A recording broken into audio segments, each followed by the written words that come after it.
በቃ እንሂድ። ምን እንጠብቃለን? እንሂድ እንዴ? እንሂድ። ጓደኞቼ የሆነ ነገር ላዋያችሁ ልነግራችሁ ያሰብኩት ነገር አለ። ምን? አንተ ሁሌ ትቃወመኛል እንዳትቃወመኝ። አድሜ ስሙ የምቃወምበት ከሆነ ነው። የምሬን ነው። ልንገርክማ የሆነ ስራ አስቤያለሁና በስራ ጆኒ ሁሌ እኮ ነው በቃ አንድ ነገር እኮ በቃ አንድ እኔ እውነት ሁሌ እንድትቃወምክን አይደብርክም? እሺ ምንድነው? እኔ የምቃወምበትን ያላመንኩበትን አላረግም፣ ያመንኩበትን ደግሞ ታውቂያለሽ። በቃ እኛ ደግሞ የምንልህ ነገር እሺ ብለህ ስማና። እሺ ሰማለሁ። እኔ እኮ ገና ላወራ ስል በቃ ባንተ ስለምትቃወም በቃ ተዋዋለሁ ሁሉም ነገር። ምንድነው ሀሳብሽ? እሺ ጀመረው እንግዲህ እኔ ልሰራ ያሰብኩት ማለት ነው ያው ከናንተ ጋር ነው በርግጥ ብቻዬን ሳልሆን ከናንተ ጋር የሚሰራ ነው። ብዙ ጎዳና ላይ ወደቁ ልጆች አሉ። እነሱ ጎዳና ላይ ወደቁ ልጆችን አንስተን ለምን አንዳንድ ነገሮችን ከፍተንላቸው ብንሰራ እነሱን ብናቋቁምስ ምን ትሉኛላችሁ? ሀሳባችሁ ምንድነው? ከዛ አቋቁመሽ ከዛ እኛ ደግሞ ከፍ ስንል እኛ የሚረዳ ደግሞ ህብረተሰብ ደግሞ እናገኛለን። ለጊዜው እኛ 2 ሰው 3 ሰው አላማችን ምን እንደሆነ አሁን አላማችን ማየው በቃ ሁሌ እኮ ነው። በእናትህ ላውራ እስኪ። አይ እኮ ትክክለኛ ነገር ነው። አሁን አንድ ሰው የሆነ ነገር ሲያረግ አላማ አለው። አላማው እስኪ ጎዳና የወደቁ ልጆችን አንስተን ለአላማ እኮ ነው የምናነሳቸው አይደለ?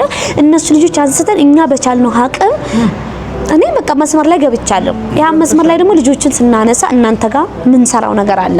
ይሄን ነገር እንዴት ታዩታላችሁ? ስለዚህ አሁን አንቺ ሐሳብሽ ሐሳብ አሪፍ ሐሳብ ነው፣ ግን አላማሽ ይቸርሽ ምንድነው? ወደፊት የትኛው እንትን ላይ ለመድረስ ነው ዋናው ታርጌት? እኛ የደረስንበት ቦታ እንዲደርሱ አዎ አድሜ ምን ትለኛለህ? እዚህ ጋር ሐሳብሽ ልክ ነው፣ ግን እንደ ማህበር አቋቁመን ነው ወይስ ዝም ብለን እነሱን እኛ በቻልነው አቅም ዛሬ 4-5 ሰው ላንችል እንችላለን አይደለ?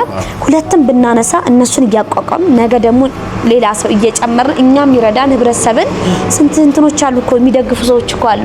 እነዛን የወደቁ ሰዎችን አንስተን ማህበር ብንመሰርትስ ምን ችግር አለው?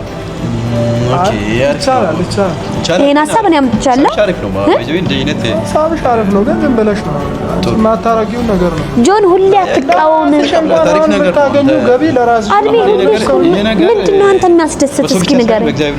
አንተን የሚያስደስት ምንድነው? እኔን ሰው መርዳት ነው የሚያስደስት። ስለዚህ በቃ መርዳት ከሆነ እኛ የምንረዳው ነው እኮ ነው የምትረጂው።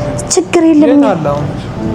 ባለን አቅም ስንት ነው የምታገኘው? በወር ስንት ቢሆን አድሜ በቃ እኔ እናንተ ጆንን በቃ እናስወጣዋለን። ጉስራ መስራት እኮ በቀላል ነው። ለምንድን ነው የምታስወጪ? አንቺ አስከብተሽኛል። አንተ አትጣም እኮ አንተም እንዲሰራ እናደርጋለን።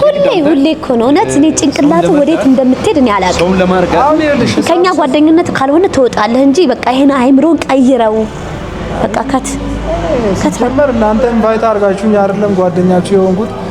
እናንተ ውጣ ብላችሁኝም አልወጣም። አሁን አንድ ነገር ላስረዳክ። እሺ ምክንያታዊ ከሆንክ አንተ እስቲ እኛ የወር ገቢያችን የምናገኘው ነገር አቅማችን ምናምን ሰውን ለመርዳት በጣም ሀብታም መሆን አይጠበቅብንም። በጣም ሀብታም ከሆነ ምናምን ላታግዝ ትችላለህ፣ ግን የምታግዝበትን ገቢ የምታግዝ ሰው መሆን አለብህ። ኪስ ላይ ዛሬ 100 ብር ካለ 100 ብር ለ3 ለ4 አድርገህ መጠቀም ትችላለህ። በቃ ለ3 ለ4 ምንድን ነው የምትጠቀመው? የፈለከውን ነገር 100 ብር የሚችለው 100 ብር የሚችለውን ነገር ማይችለውን ነገር የሚችለው ነገር ይኖራል። ቡና ስንት ነው? ስለዚህ አሁን እስኪ በቃ ጸጥ በሉ፣ ወደ ክርክር አንግባ። በቃ ጸጥ በል በእናትህ፣ አንተም ጸጥ በል። ስለዚህ ሁሌ እኮ ነው በቃ የእሱ ክርክር ሁሌ ነው። ስለዚህ አድሜ እኔ እናነጋገራለን።